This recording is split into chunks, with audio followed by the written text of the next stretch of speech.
Bonjour et bienvenue dans cette toute nouvelle vidéo dédiée au terminal en mathématiques expertes.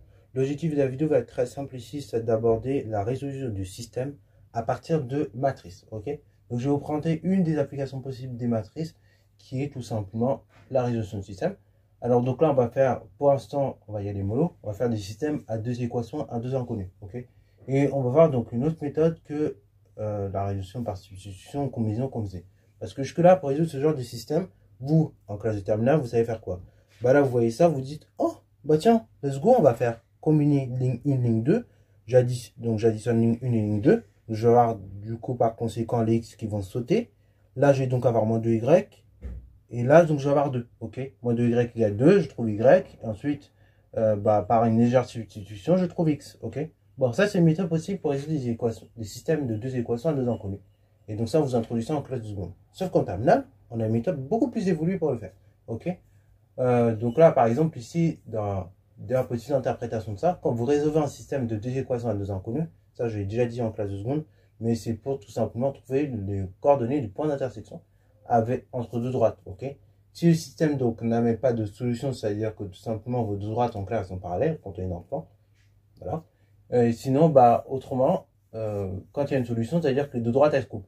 Alors après, elles se coupent comment? De manière séquente ou perpendiculaire. Là, pour voir si elles se coupent de manière séquente ou perpendiculaire, il faudra arriver à avoir des vecteurs directeurs et voir s'ils sont tout simplement orthogonaux ou non. Ok, s'ils sont orthogonaux, c'est-à-dire que les deux droites elles se coupent en plus perpendiculairement. Si ce n'est pas le cas, c'est-à-dire qu'elles se coupent de manière séquente. Ok, voilà. Donc ça, c'est ce qu'on fait en seconde première, un petit peu en terminale, pour résoudre des équations, pour résoudre des tels systèmes. Ok, et donc, je vais donner l'interprétation de ça. Après, pareil, il faut savoir qu'on peut aller encore plus loin avec des systèmes de ce type. Et je vous montrerai comment faire pour résoudre des équations, pour résoudre des systèmes d'équations avec trois inconnus. Ok, via les matrices, justement. Mais on n'en parle pas tout de suite. Déjà, il faut qu'on fasse ça avec deux équations, deux inconnus. Ok, donc, déjà, première chose, quand vous avez un système comme ça et que vous voulez le résoudre, donc autre que les combinaisons et les substitutions, une méthode qui peut être très pratique, c'est d'avoir deux matrices, ok, de travailler avec des matrices. Donc là, on va travailler ici avec trois matrices, ok. Donc, on va dire tout simplement, premièrement, le système. Donc, je vais appeler S. S, il est là. Donc, le système S, il peut s'écrire sous sa forme-là. Donc, c'est équivaut à dire qu'on a A fois grand X égale B. Ou, donc, on a A, B, C, trois matrices. Que l'on va préciser tout de suite. Donc, A, c'est une matrice. Et cette matrice A correspond à tous les coefficients que vous avez devant les X et Y, et ainsi de suite. Donc là, en réalité, ici, c'est comme si vous aviez une matrice. Voilà, il faut le prendre comme ça. Et donc, vous allez vraiment prendre les coefficients qui sont devant les X et les Y de façon très naturelle. Ok, comme quand on lit les coefficients d'une matrice. Donc là, le coefficient qui est devant X, c'est 1. Donc ça correspond au tout premier coefficient qui est en haut à gauche. Ensuite, c'est comme si vous étiez en haut à droite sur votre matrice. Donc là, vous allez prendre le coefficient qui est devant Y. C'est 4. Ensuite, vous êtes en bas à gauche. Donc là, vous allez prendre le coefficient qui est devant X. C'est moins 1.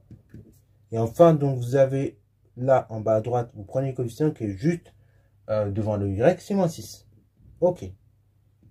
Ensuite, vous précisez X. Donc X, c'est pas très compliqué. Le grand X, en fait, la matrice grand X, il faut juste vous dire, c'est là où vous mettez vos inconnus. X et Y. Donc pour l'instant, vous mettez X, vous mettez Y. Et B, c'est la matrice qui est juste à côté du égal. Donc là, vous prenez les deux chiffres, 1 et 1. Bon, du coup, le but de résoudre ce système à présent, c'est de trouver les valeurs de X et de Y, qui sont juste ici. Ok, donc trouver une matrice telle que finalement, quand je multiplie X par A, je vais obtenir B. Ok, donc en clair, ça revient à résoudre, ça revient à faire ça. Ça revient à écrire donc cette équation-là, j'ai ça fois ça, qui est égal à ça. Donc j'ai l'équation suivante, donc j'ai cette matrice là, 1 fois 4, 1, 4, moins 1, moins 6, multiplié par la matrice X, donc X, Y, qui est égal donc à cette matrice là, donc qui est égal à 1, 1. En terminale, donc pour arriver comme ça à la résolution de ce système, qu'est-ce que je vais faire de façon très naturelle? Et je veux la valeur de X et de Y. Donc il faut que j'aille chasser entre guillemets cette matrice, ok? Donc il faut que je trouve une autre matrice, donc qui est en quelque sorte l'inverse de A, tel que quand je multiplie par son inverse, la matrice A, et automatiquement, je vais obtenir x ici. Et dans ce cas-là, le b, je serai obligé de multiplier par son inverse. Donc, bah, c'est parti, je vais chercher l'inverse de cette matrice, donc la matrice A. Donc, on va dire, or, déterminant de A égale. Donc là, il faut chercher le déterminant de la matrice. Là, pareil, rappelez-vous, dans le chapitre numéro 6 sur les matrices, donc premier chapitre de matrice, qu'est-ce qu'on a fait pour trouver le déterminant? Bah, j'ai écrit comme ça, 1, 4, moins 1, moins 6. Et donc, le déterminant, c'est ça fois ça. 1 multiplié par moins 6, moins, du coup, moins 1, fois 4. Du coup, ça fait moins 6, moins par moins plus 2, plus 4. Et résultat final, moins 2. Ça, bien évidemment, c'est différent de 0. Donc, ce qui signifie que la matrice est inversible. Donc, A inversible. Et la matrice A à la puissance moins 1, bah, c'est donc égal à quoi? À 1 divisé par son déterminant, par le déterminant de A, fois la chose suivante, donc fois une matrice. Alors ça, il faut vous rappeler comment ça fonctionne pour la matrice au niveau des coefficients. Donc les coefficients qui sont sur cette diagonale principale ne changent pas de position. Ok? Enfin, si, pardon, je vais dire tout l'opposé du coup. Les coefficients qui sont sur la diagonale principale, eux, changent de position. Ok? Donc du coup, vous allez avoir quoi? À la place d'avoir, donc là, on avait 1, 4, 6, moins 1, moins 6. Bah là, à la place d'avoir sur cette diagonale principale, en haut 1 et en bas moins 6, je vais donc mettre moins 6 en haut. Et en bas, je vais tout simplement mettre la chose suivante. Je vais donc mettre 1. Ensuite, pour les coefficients qui sont sur cette diagonale-là, eux, par contre, ils vont juste changer de signe. Ok? Donc, vous aurez moins 4 et vous aurez 1. Donc, après, vous calculez tranquillement. Moins 1 puissance 1, ça donne quoi? Bah, c'est 1 divisé par moins 2, donc moins 1 demi, facteur cette matrice. Moins 6, moins 4.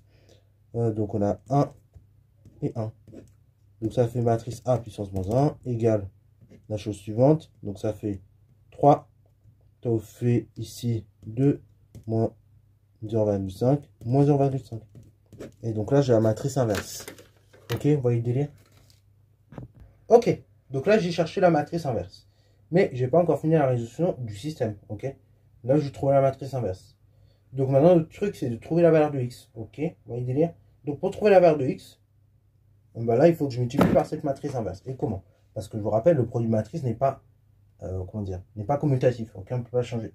Que vous fassiez matrice A fois matrice B, c'est pas la même chose que de faire matrice B fois matrice A. Ok. Et d'ailleurs, il y a des conditions pour multiplier matrice. Ok. Donc là, si vous vous rappelez jamais comment faire, eh ben vous embêtez pas. Ok. Pour les systèmes à deux équations, deux inconnus, très souvent, ça va se présenter de la façon suivante. Donc là, pour vous rappeler dans quel sens je le fais, en fait, vous allez prendre la matrice A puissance moins 1 et vous allez vous dire, bah, dans quel sens je vais multiplier cette matrice A puissance moins 1 par rapport à cette matrice, qui est la matrice B en fait. Donc là, bon, vous dites pour multiplier matrice, parce que vous avez réflexe à force, donc là vous avez réflexe du premier chapitre, vous dites bah, très rapidement le nombre de colonnes que j'ai là, ça doit correspondre au nombre de lignes de cette matrice. Donc c'est le cas. Donc là, conclusion, je ne vais pas embêter, c'est matrice A puissance moins 1 qui est multipliée par matrice B. Donc si je conserve l'ordre, à gauche du coup ça va être la matrice A puissance moins 1 que je multiplie par la matrice A. Bon en fait à gauche on s'en fiche. C'est plutôt à droite où c'est délicat. Donc là du coup je résous le problème. Donc on y va. Donc le système S est équivalent à dire qu'on a A fois grand X égale B. Ce qui est équivalent à dire que j'ai A puissance moins 1 fois A fois X qui est égal à A puissance moins 1 fois B. Ok. Alors pareil, respectez bien l'ordre dans lequel j'écris les A puissance moins 1. Ok, les A puissance moins 1, ils s'écrivent tout devant. C'est pas pour rien. On est obligé de respecter cet ordre parce que sinon, comme c'est pas commutatif, on va écrire des bêtises. Bon, ça du coup, A puissance moins 1, A, ça c'est inversible, donc ça matrice identité. Donc là c'est I2, I carré, fois la matrice X. Et donc là, bah, je vais calculer A puissance moins 1 fois B. Et même je peux simplifier plus. Je peux dire, donc là je vais faire ça sur une feuille sinon plus de place. Donc du coup, ceci équivaut à dire que j'ai X égale A puissance moins 1 fois B. Donc ça c'est presque une formule générale qu'on pourrait retenir d'ailleurs quand on résout un système comme ça, avec et qu'on écrit sous forme le système plutôt sous forme d'une matrice, c'est que la solution après, bah, ça sera grand X égale A puissance moins 1 fois B. Ok. Mais honnêtement, je vous conseille plutôt de savoir la retrouver, ça va plus vite. Ok. Enfin, ça va plus vite et surtout, ça vous permet de voir si vous maîtrisez encore le chapitre précédent. Ok. Après, vous faites comme vous voulez, soit vous la prenez, soit vous la retrouvez. Mais c'est vrai que la retrouver, c'est mieux parce que tout simplement, et bah, ça va permettre d'exercer. Ça va permettre non seulement de voir si vous maîtrisez, et surtout, bah, au moins c'est adapté à tous les profs de maths. Parce que parfois, il y en a qui vous diront, oh, mais la formule c'est bon, et il y en a d'autres, bon. Ils vous diront, ouais, mais moi, je veux que tu détailles un peu. Bon, x du coup, on a dit c'était la matrice xy. A puissance moins 1, j'ai déterminé C3, 2, moins 0,5, moins 0,5. La matrice B, elle est où? C'est celle-là, c'est 1, 1. Et donc après, bah, je vais chercher. Donc, je vais calculer la matrice A puissance moins 1 fois B. Donc là, je prends 7 lignes, 7 colonnes. Donc ça fait 3 fois 1, ça fait donc 3. Plus 2 fois 1, ça fait 2. Donc ça fait 5 en tout. 3 et 2, 5. Après, je fais 0,5 fois 1. Donc ça fait moins 0,5. 0,5 fois moins 1. Donc là, moins 0,5 à nouveau. Donc là, j'ai moins 1. J'ai donc X et j'ai donc Y. Ah bah tiens, deux matrices, elles sont égales à partir de quel moment? Et bah à partir du moment où ce coefficient-là égale ce coefficient-là, et ce coefficient-là égale ce coefficient-là. Donc X égale 5, Y égale moins 1. Alors pareil, si vous n'êtes pas convaincu, bah testez. Hein. Vous testez avec X égale 5 et Y égale moins 1. Normalement, l'équation doit fonctionner. Et donc normalement, si vous testez, en effet, ça fonctionne bien. Dans l'équation de base, vous remplacez X par 5, Y par moins 1. Normalement, vous avez à chaque fois les bonnes valeurs. Ok, vous avez à chaque fois 1 que vous obtenez. Donc c'est bon, le système est bien résolu. Voilà, donc après, bah, si vous voulez, vous écrivez ça, vous écrivez un ensemble de solutions sous cette forme-là. Donc sous la forme d'un couple, du coup, d'un couple XY. Donc là, c'est le couple 5, moins 1. Donc là, on a le couple solution, ok.